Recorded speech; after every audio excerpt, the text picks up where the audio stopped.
Olá, gente. Prazer estar aqui, né? Quem não me conhece, eu chamo Tânia Rossi, sou médica neurocirurgiã, né? Médica especialista em dores crônicas, depois fiz medicina funcional, nutrologia e trabalho com dor crônica há mais de 10 anos.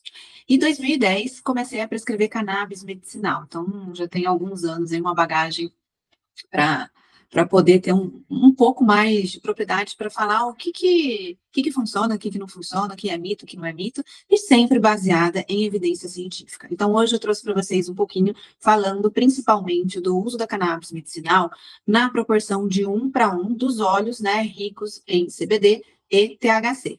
Então, vamos falar um pouquinho do que a gente já tem, né, de material científico que dá uma base científica para a gente prescrever um óleo, né, 1 para 1. Então, a gente tem o efeito entourage. E olha que interessante, esse trabalho bem na minha área, né, mostrando que a utilização do óleo CBD com THC e versus, né, o uso do THC e placebo, a utilização do óleo, né, na proporção de 1 para 1, foi mais efetivo, né, do que propriamente o óleo puro de THC no controle de dor. Então, a gente teve uma redução de THC com CBD em 30% nos scores de dor nesse óleo versus o uso isolado do THC na mesma proporção.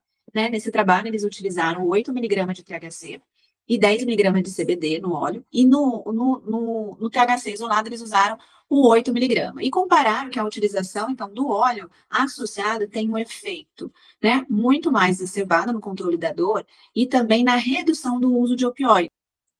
Esse outro trabalho, né, mostrou que a co-administração de CBD bloqueou uma via metabólica do THC associados a riscos, né, mais psicomimético envolvido com THC. Só que em outros estudos, que eu até trouxe aqui na aula para mostrar, que o uso dele isolado pode significar até falha de terapêutica ou até mesmo um pouco mais, né, de efeito colateral do que ele na proporção 1 para 1. E também é mito de que o CBD, ele isola o efeito psicomimético do THC. Então, a gente tem que tomar cuidado da quantidade de THC que a gente vai ofertar para o paciente, mesmo no óleo 1 para 1. A gente sempre vai olhar a concentração, né, de miligramagem ao dia ofertado para aquele paciente, porque mesmo na vigência do CBD para o THC, a gente vai ter risco psicomimético do paciente ficar eventualmente, né, com efeitos de euforia devido ao uso do THC. Então, nesse trabalho, mostrou que o THC, tanto na forma isolada ou co-associada, ele vai atuar em vias cerebrais que têm ação psicomimética, que têm ação psicotrópica. Nesse trabalho, mostrou que o CBD ele tem uma redução, né, interrompe as vias nas redes estriatos corticais do uso do THC. Seria uma medida para a gente diminuir o risco de alterações, né, como esquecimento, alteração de falha de memória, quando aplicada uma molécula justamente como a outra. Nesse outro trabalho, ele confirma, né, que não é só porque tem o uso de CBD junto com o THC que ele não vai ter o efeito de deixar a pessoa, muitas vezes, euforizante, né, com o efeito, né, indutor psicomimético. Então, ele pode correr o risco de ter efeitos, né, que deixa ele euforizado. Só que isso em doses dependente da quantidade de THC. Então, se eu tenho um risco euforizante com 20 miligramas, 25 miligramas, eu vou ajustar essas doses para que o paciente não ocorra esse risco. Sempre lembrando que a individualidade do paciente, né, a individualidade do sistema endocannabinoide é o que vai condizer com o que o paciente apresenta referente às doses. A gente já tem alguns guidelines que a gente recomenda, né? No tratamento de dor crônica refratória, né, o guideline canadense, ele coloca uma dose máxima de 40 miligramas de THC ao dia, lógico, respeitando a patologia e individualidade do sistema endocannabinoide. Então, a gente vai titulando, a gente começa devagar e vai titulando essa dose conforme a melhora clínica dele ou o efeitozinho desejado. Esse outro trabalho, olha que interessante, ele mostrou, né, que a utilização de óleos na proporção de CBD com THC na proporção de 1 para 1, ou no máximo até 1 para 6, tem efeitos terapêuticos mais efetivos e com menos efeitos colaterais do que óleos que a gente vai utilizar uma proporção muito alta de CBD para uma proporção, né, de THC. Ou seja, então eles observaram que na proporção, né, do CBD exceder mais do que 1:20 do THC, essa molécula do CBD, ela vai bloquear a metabolização do THC, ou seja, deixando um efeito colateral indesejável muito mais frequente do que daquele óleo proporcionado de 1:1.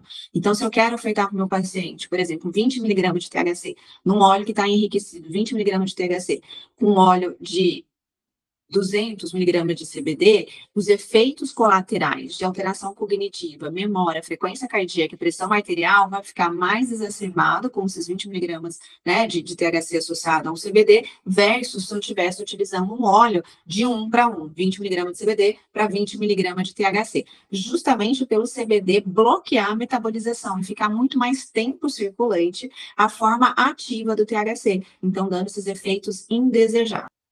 Então, a gente vê que a proporção, né, então, o óleo 1:1 é muito mais efetivo e tem menos riscos colaterais do que um óleo que a gente quer utilizar, né, o THC numa miligramagem maior e com mais segurança do que aqueles que a gente vai ter um CBD muito maior. Então, eu adoro esse slide. Então, para quem quer conhecer mais, né, quem são os pacientes, quem são os perfis de paciente que eu vou prescrever um óleo 1:1. Geralmente, é aqueles pacientes com dores crônicas refratárias, que a gente já começou aí um óleo full espectro, ou já até associou, por acaso, um óleo, né, CBG, outros fitocannabinoides, e mesmo assim o paciente mantém um quadro doloroso. E a gente quer aumentar essa quantidade, né, de THC, respeitando até mesmo um guideline canadense de tratamento de dor crônica, chegando aí em torno de, no máximo, 40 miligramas ao dia, a gente pode utilizar, então, um óleo 1:1. Né? Os pacientes fibromialgicos, eu tenho tido muitos sucessos e vai de encontro com a literatura, né? Alguns quadros de insônia aqui a gente tem que ter uma certa cautela, nem todos os pacientes vão responder a um óleo mais enriquecido de THC, né?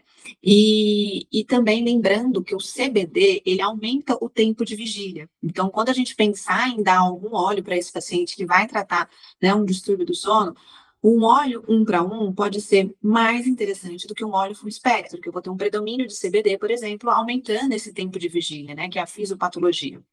Só que eu tenho que chegar numa dose que seja satisfatória para o meu paciente, porque o THC, para alguns pacientes, pode aumentar o quadro de ansiedade. Então, isso gerar uma piora do sono. Então, eu falo que insônia é uma caixinha de surpresa. A gente tem que entender qual é a etiologia desse distúrbio do sono, né? Para a gente avaliar qual o melhor óleo e as suas concentrações, né? Alterações de apetite, como quadros de anorexias, quadros de anorexia pós-tratamento, né, oncológico, por exemplo, em quimioterapia.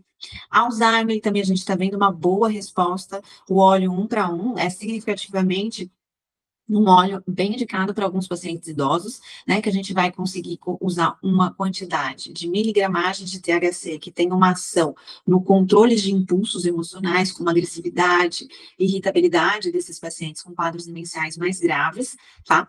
Então, é bem interessante nesse perfil de paciente, principalmente para controles sociocognitivos, né? Ele não vai impactar na qualidade ou no controle da perda de memória.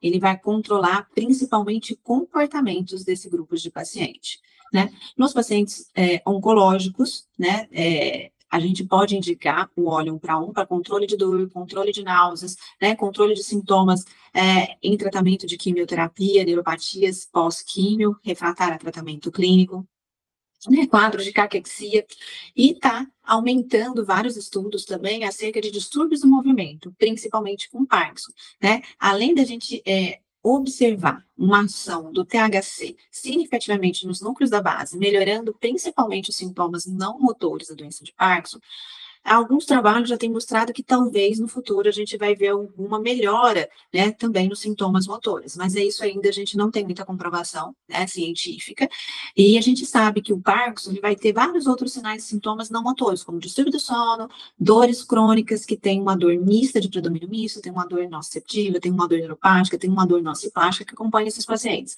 Então, a utilização de uma solução com CBD e THC tem trazido, né, um alívio significativo de dor para esses grupos de paciente, né? E atuado de maneiras, em modos diferentes. Então, vai ter ação ansiolítica, vai ter ação analgésica, vai ter ação no controle, né, de algumas fases do sono REM, que implica esses pacientes dentro desses distúrbios da patologia deles. Então, o óleo 1:1, geralmente, né, como eu faço?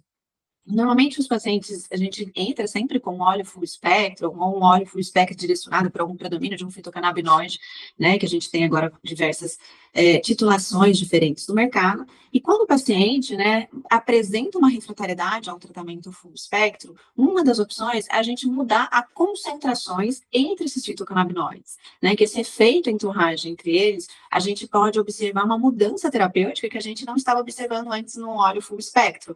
Então, pode ser significativo, né? Eu vejo muitos pacientes que, às vezes, vêm de outros colegas e falam, doutora, eu tratava a minha patologia com o doutor ciclano, mas eu não vi melhora. Eu estou usando, né, o full espectro, já cheguei numa dose interessante, mas não tive melhora com o tratamento da cannabis medicinal. E quando a gente muda, né, de fitocannabinoides, de concentrações, às vezes a gente consegue um sucesso terapêutico. Então, eu falo para o paciente que iniciar a cannabis medicinal, ele tem que ter paciência, porque muitas vezes a gente não vai aceitar de logo no início, né? E quando a gente tem uma refratariedade, a gente muda para um óleo, é interessante. Eu tenho um exemplo da minha avó, que tem um quadro demencial, né? Bem avançado já, bem intenso, e estava agredindo a cuidadora, além dela ter um quadro de dor crônica neuropática bem capacitante, já refratária até mesmo o uso de opioide e de múltiplas drogas, né, como gabapentinoides, anticonvulsivos, antidepressivos, né, fazia uso de antipsicótica, ela tinha um monte de efeito colateral, como constipação intestinal, efeito de risco de queda. Eu já tinha tentado, né, um óleo full espectro, fiquei super frustrada, porque eu tentei de várias marcas diferentes, e até que eu testei o óleo, né, 1 para 1 de THC, e hoje ela mantém uma dose de 5 a 10 miligramas, né? A gente vai titulando conforme o quadro clínico dela, por dia, né? De um óleo 1 para 1, e ela conseguiu uma melhora. Ela recuperou a memória, né? Funcional? Não, mas ela teve um alívio na dor, eu consegui desmamar a morfina dela, que ela estava, consegui diminuir o benzodiazepínico que ela estava, e ela também parou de agredir a cuidadora, e com isso a gente conseguiu retirar, ela, na época ela estava com antipsicótica e risperidona, a gente conseguiu fazer o desmame do risperidona. Então, na utilização de um óleo, né, 1 para 1, a gente já conseguiu desmamar 3 classes de medicamentos, né, diferentes nela, conseguindo uma melhor qualidade de vida e um alívio, né, dos seus sinais, dos sintomas, que o sofrimento físico dela e emocional era muito intenso, né? Então, deixo aqui para vocês a mensagem que quem trabalha com cannabis medicinal, né, a falha terapêutica de um tipo de óleo não significa realmente a falha terapêutica da cannabis medicinal. Então, a gente tem aí um leque muito grande para a gente explorar, né, e atuar nesses pacientes. Obrigada, gente.